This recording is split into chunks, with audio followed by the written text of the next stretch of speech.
Welcome to the deep dive. The material you sent us this time, it's really fascinating. A proper plunge into algorithms and how they connect to just everyday thinking. Yeah, it's quite a mix, isn't it? From research papers to, really accessible articles. Exactly. And what really comes through is that this whole idea of algorithmic thinking, it's not just code. No, not at all. It's more fundamental. It's like a logic we use for solving problems, making decisions, often without even, realizing we're doing it. Right. So our mission here for this deep dive is to pull out those key insights for everyone listening. The stuff that gives you a real feel for how these concepts work in your own life, why they actually matter. We're aiming for those aha Yeah. moments, definitely, but without getting, bogged down in the super technical stuff. Yeah, make it clear, engaging. Precisely. And you start seeing these connections in, well, sometimes surprising places, like how deciding when to stop looking for an apartment has this mathematical side. Or how organizing your closet even reflects ideas from computer science. Exactly those kinds of things. Okay, so let's unpack some of this. One of the first things that really grabbed my attention was this idea of optimal stopping and this 37% rule. Ah, yes. Optimal stopping. It speaks to that constant dilemma, doesn't it? When do you stop looking and just decide? That's right. The sources really hit on this everyday question of when. We think so much about what to choose, the job, the partner, whatever. But the timing. The timing can be just as critical, maybe more so. I mean, how long do you scroll job ads? How many dating profiles? It's not random, or it shouldn't be. And optimal stopping, as one article put it, is about finding that sweet spot. Exactly. Balancing, gathering information, learning what's out there, and actually, pulling the trigger before the best options disappear. It's that tension, learn more or risk losing out. And the key insight, really, is that having some kind of structured exploration with a clear stopping point, it significantly boosts your chances of finding the best option overall. Even if it means passing on good early ones. Especially then, sometimes. Right. And mathematicians have actually tackled this, which leads to the 37% rule. Yeah, sometimes called the 1E rule. It's pretty elegant, actually. It's not about fortune telling. It's about maximizing your odds with the information you gather. The 37% rule sounds kind of like a secret code for decisions. So lay it out for us simply. Okay, the basic idea is this. You're facing a sequence of options, right? And once you reject one, you can't go back, Uh-huh. like dating or apartment hunting often. Okay. To give yourself the best statistical shot at picking the very best one overall, you should look at, observe, roughly the first 37% of the options Without picking any. without committing. Just watch, learn, get a baseline. Then, after that first 37%, you commit. You pick the very next option that comes along that is clearly better than anything you saw in that first phase. Okay, that feels weirdly specific. And you're saying you have to deliberately let potentially good things go by. You do. That's the core of it. You need that initial period to, well, get a feel for the field, understand the range. If you jump too soon, you've got no context. But if you wait too long. All the great ones might be gone. Yeah. Exactly. So probabilistically, that 37% mark, it hits the best balance between those risks. Learning versus losing out. Okay, so how does this play out? The sources had some good, relatable examples. Yeah, they did. Like Wow. dating. One article used the example of, say, someone looking for a partner between 18 and 28. That's a 10-year window. Right. The rule suggests using the first 3.7 years, roughly 37% as exploration. Right. Don't settle down, necessarily. Just learn what you value, what works for you. Get your baseline. Exactly. Yep. Then, after that time, you're ready to commit to the next person who genuinely surpasses everyone from that exploration phase. That's a very logical approach to something usually quite emotional. What about, like, finding a parking spot? That's a daily struggle. Parking, yes, perfect example. You're driving down a street, maybe 30 spots available. Grab the first one, you might walk miles. You keep going and find nothing. Right. The rule says drive past the first, say, 11 spots. 37% of 30. Just note how good they are. Then take the next spot you see that's better than any of those first 11. That actually sounds less stressful. Takes the guesswork out a bit. What about online shopping? Endless reviews. Same principle. You don't need to read every single review for a product. The article suggested maybe scanning the first 30–40%. Get the gist. Get the pros, cons, establish that baseline opinion. Then you can decide without drowning in information or just reacting to the very last review you read. And the job hunting case studies were really concrete. Lin, expecting 30 opportunities, looked at the first 11. Kwong, expecting 15, looked at the first 7. Yeah, those examples really show the benefits. They both avoided jumping at the first decent offer, only to regret it later when something amazing turned up. And they didn't get stuck in analysis paralysis either. Exactly. That exploration phase gave them clarity. They knew what a really good opportunity looked like for them, so when it appeared after the 37% mark, they could act decisively. It minimized regret. Okay, so why? Why does this 37% number work so well, fundamentally? Well, there are a few key reasons we touched on. First, that balance between gathering info and missing out. It dedicates that initial phase purely to learning. Right, no pressure to commit early. Second, it imposes structure. That helps counteract our own biases, Yeah. like the recency effect, valuing the latest thing we saw, or FOMO, fear of missing out, making us jump too soon. It builds in that learning phase. Yes, it acknowledges our early judgments are probably based on incomplete data. And ultimately, as the book put it nicely, it turns that feeling of uncertainty into an actual plan.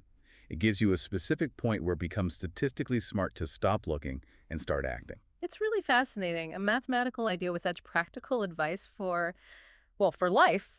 Okay, let's Yeah. shift gears. Sorting, another big topic in the sources, seems almost too simple, but it's everywhere. Absolutely. The insight isn't just efficiency, it's that sorting itself is a kind of decision-making. It shows our priorities. Yeah, one book started with that basic human need for order, organizing toys as kids, clothes as adults. Books, emails, the fridge.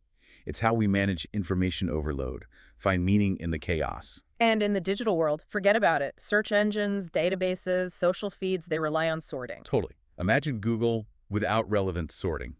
Impossible. Mhm. Sorting creates accessibility. Like a library unsorted, you'd search for hours. Alphabetized. Much easier. And it's not just finding things faster. You said it's decision-making. How so? Well, how you sort reflects your values or goals right now. Ranking your to-do list by urgency, that's a decision based on priority. Sorting clothes by frequency of use, same thing. So the sorting method reveals the goal. Precisely. A news feed sorting by engagement, a weather app sorting by severity behind every sort. There's a choice about what criteria matter most. And the benefit of that order is clear. Saves time, energy, sanity. Reduces cognitive load. Definitely. A sorted system, physical or digital, means fewer decisions on the spot. Tidy desk, labeled folders, clearer mind. Your phone sorting photos by location makes life smoother. Even sorting a grocery list by store layout saves effort. A surprising amount, yeah. Yeah. And we do it subconsciously too, right? Like mentally prioritizing tasks all day. That's your brain's sorting algorithm. But when sorting fails, chaos, confusion, inefficiency, mental fatigue, think of a messy shared drive. Nightmare. The book then went a bit under the hood with computer sorting, bubble sort, insertion sort. Yeah, the basic ones. Easy to grasp, but slow for big data sets. They're called square algorithms, owing to complexity. Time explodes as data grows. So not very practical for large-scale stuff. Not really. Bubble sort just swaps adjacent items if they're wrong. Insertion sort builds the sorted list one item at a time. Good for teaching the basics, though. Comparison, iteration. Then we got to the heavy hitters, merge sort and quick sort, the divide and conquer ones. Right. These are way more efficient. They break the big list into smaller bits, sort those, then combine them cleverly. Like merge sort splitting recursively, then merging back. Yep. And quicksort picks a pivot, partitions around it. Much better time complexity, ON log n usually. They can handle huge data sets reasonably fast. That's why they're used so much. It's interesting how that mirrors how we solve big problems. Yeah. Break them down. The book also mentioned beyond comparison sorts. Ah, yeah. Things like counting sort, radix sort, bucket sort. They can be even faster, sometimes linear time.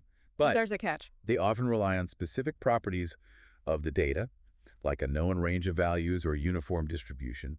So they're not as universally applicable as merge sort or quick sort, more context sensitive. Got it. Now, one phrase that really stuck with me was, sort is prophylaxis for search. Explain that. Powerful idea, right?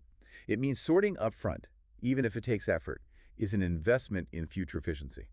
You sort now to search faster later. Exactly. A sorted list lets you use super fast search methods like binary search. Finding something in a sorted list is exponentially faster than wading through an unsorted mess. That's why databases pre-sort things.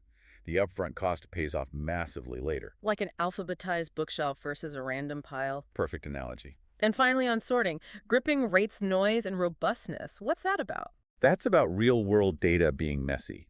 Typos, inconsistencies, different formats. Life isn't clean. Nope. So robust sorting systems, human or algorithmic, need to handle that noise. Sorting names. You need to deal with John Smith versus John Smith, maybe different cultural conventions. Good systems normalize the data somehow to give accurate results despite the messiness. Okay, good stuff. Let's move to another really key concept, the explore-exploit dilemma. This feels so relevant to daily choices. It really is. The core insight is that optimal decision-making isn't static. It's this dynamic dance between trying new things and sticking with what works. Exploration versus exploitation. Exactly. Do you try that new restaurant, Mhm. explore, or go to your usual favorite, exploit? It applies to everything, big and small career paths, relationships. And there are risks both ways. Explore too much. You get decision fatigue, maybe instability. You never master anything because you're always sampling. Constantly starting over. Right. But exploit too much. Stick only to what you know. Stagnation. You miss out on potentially way better things just because you're in your comfort zone, like a freelancer afraid to raise rates or try new clients. Or just habits that aren't serving you anymore. And the age rule seems like a really intuitive way to navigate this over time. Explore early, exploit later. Yeah, it's a strong heuristic tied to your time horizon. When you have lots of time early in a career, a project, whatever the potential payoff from exploring is higher, you can experiment, learn from mistakes, More runway. more runway. But as time gets shorter, the value shifts. It often makes more sense to focus, refine, optimize what you already know works. AI uses this idea too, decaying exploration. Start broad, then narrow focus. But context matters hugely, right? Absolutely. Stable environment, predictable rules, Mhm. exploitation might be best, but a new, rapidly changing situation, like a startup in a new market, You have to explore. Learn the landscape, adapt fast. critical. And this idea of a dynamic life, knowing when to switch between explore and exploit, that feels like the real skill. It is. Life changes, so our strategies need to adapt. Sensing when exploration should give way to refinement, or when a routine has become a rut, that's key. The most successful people often move fluidly between them. Like a chef experimenting sometimes, but relying on signature dishes too. Great example. I also like the point that exploration is often a specific window, not a constant state. Yeah, the best time for broad exploration often doesn't last forever. There are intervals, stages of life, specific contexts where it yields the most. Miss that window, and exploring later might be harder, riskier, or the opportunity's just gone. Like an internship, a defined period for exploration before you're expected to apply skills. Exactly. And briefly, win, stay, lose, shift. Simple but effective. Very. In uncertain situations, if something works, win. Keep doing it, stay. If it fails, lose, try something else, shift. Basic feedback loop, but surprisingly robust when you're unsure of the best path or things are changing. Okay, on to another fundamental, scheduling. Fitting everything in. We all do it, consciously or not. Yeah, the book called it an art and a science. Deciding what gets done, when, in what order, it's a constant optimization puzzle for us and for computers. Student juggling assignments, a CPU juggling tasks. Same basic problem. What's the most effective sequence? And we all know bad scheduling leads to, well, bottlenecks, stress, burnout. All too familiar. Good scheduling creates flow, progress. Bad scheduling means wasted effort, stress, inefficiency. The sources mentioned a few strategies, starting with basic, greedy algorithms. Just do the earliest available task first. Pretty much. Can work well for lots of short, similar tasks with clear priorities, no dependencies. Like that event planner example, scheduling non-overlapping meetings. Then shortest job first. Efficient, but potentially unfair. Right. Minimizes average wait time by doing the quickest tasks first. But longer, important jobs might get starved if short ones keep arriving. And deadline-driven scheduling, urgency rules all, like tax season. We've all been there. And crucially, considering task dependencies. Some things have to happen before others. Like designing a website before building it. Exactly. Ignoring dependencies leads to rework and mess. The cost of preemption switching tasks was interesting too. Yeah, context switching isn't free. Every time you shift focus, you lose momentum, use mental energy. Good scheduling tries to minimize that by grouping tasks, protecting focus time. And for critical systems, ambulances, aircraft controls, there's real-time scheduling. Where reliability and meeting deadlines are non-negotiable. Being fast isn't enough. It has to be predictable. Missing a deadline could be catastrophic. Of course, we're humans, not CPUs. We have biases, energy fluctuations. So we need tools, to-do lists, calendars, time blocking. They help us apply scheduling principles despite ourselves, overcome procrastination, underestimation. And batching came up grouping similar tasks, a productivity superpower. Can be, definitely. Minimizes that context switching cost. like the professor grading all papers at once instead of scattered between other things. Much more efficient, less draining. And the section ended framing life as a queuing system. Which kind of is, right? A constant queue of tasks, demands. Scheduling well means prioritizing thoughtfully, knowing your limits, making strategic choices about what's next to stay effective and sane. Okay, let's tackle overfitting, the idea that being too precise can backfire. Yeah, it's about that trade-off. Yeah. Precision versus generalizability. The book defined it as when your model or your thinking gets too tuned to the specific data it learned from. Your past experiences, maybe. And then it fails when it meets something new, like memorizing test answers instead of learning the concepts. Exactly. You ace that test, but you can't solve a different problem using the same ideas. And the training-testing divide is key to spotting this. Fundamental in machine learning, yeah.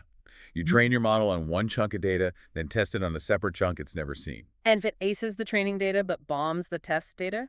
That's a big red flag for overfitting. It learned the noise, not just the signal. Like that startup example. Product, perfect for client. #1, training, but fails in the wider market. Testing.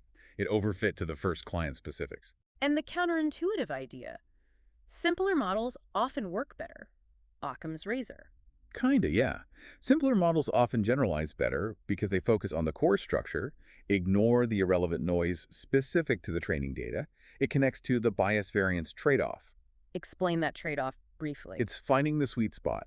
You want a model flexible enough to capture the real patterns, low bias, but not so complex it learns the random noise too, low variance, which is overfitting. You also don't want underfitting, right? Too simple. Definitely, that's the opposite problem. The model is too basic, misses important patterns, oversimplifies things, also leads to bad predictions. And cross-validation helps guard against overconfidence. It's a great technique. Instead of one trait to split, you do multiple splits. Train and test on different slices of the data repeatedly. Average the results. Gives a much more robust estimate of real-world performance. Like the comedian testing jokes on different audiences. Perfect analogy. And regularization actively discourages overfitting. Right. It adds a penalty for complexity during training, pushes the model towards simpler solutions that focus on the general patterns, not the noise. The takeaway was about letting go of perfectionism, accepting some error is okay, even good for robustness. Like a teacher's simple rubric, maybe not perfect, but fair, and focuses on essentials. Okay, last big area. The role of randomness seems odd for algorithms, which feel precise. But the insight is that strategic unpredictability can be a powerful tool. How so? Well, the book argued randomness isn't just noise. It can help escape those pretty good, but not best solutions local optima. It promotes fairness. It sparks creativity. Examples like shuffled playlists, Monte Carlo simulations, even evolution. Exactly. And simulated annealing was a fascinating specific technique, Yeah. inspired by cooling metals slowly. How does that work? It uses randomness to explore solutions, sometimes even accepting a worse solution temporarily with a certain probability. That jump allows it to escape a local optimum and potentially find a much better global one later. Like optimizing delivery routes, randomness might help find a breakthrough solution a purely deterministic search would miss. And randomness in nature, genetic diversity for resilience and for fairness. Yeah, flipping a coin, lottery is sometimes random choice is the fairest way to resolve things. And it fuels creative serendipity. By making unexpected connections, breaking rigid thinking patterns. The key, the book concluded, is knowing when to be deliberate and when to strategically let go.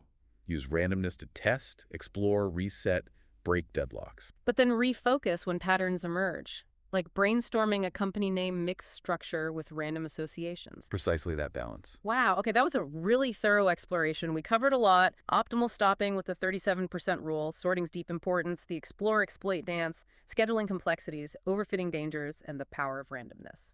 And the thread connecting them all is that these aren't just abstract computer science ideas. They're incredibly useful frameworks for understanding our own decisions, navigating complexity, making more intentional choices every day. So the challenge for listeners, think about a recent decision. Could a bit of this algorithmic thinking, maybe the 37% rule, maybe thinking about exploration, have led to a different outcome, a better one? Yeah, what algorithm will you be more conscious of using tomorrow? Sorting your priorities, balancing trying new things with sticking to routines. It's about developing that mindset, right? Not to Yeah, be robotic, but to see the underlying patterns and structures shaping things. exactly. To make more thoughtful, strategic, and hopefully more successful choices. Well, thanks so much for joining us for this deep dive. We really hope it sparks some new ways of thinking about the everyday.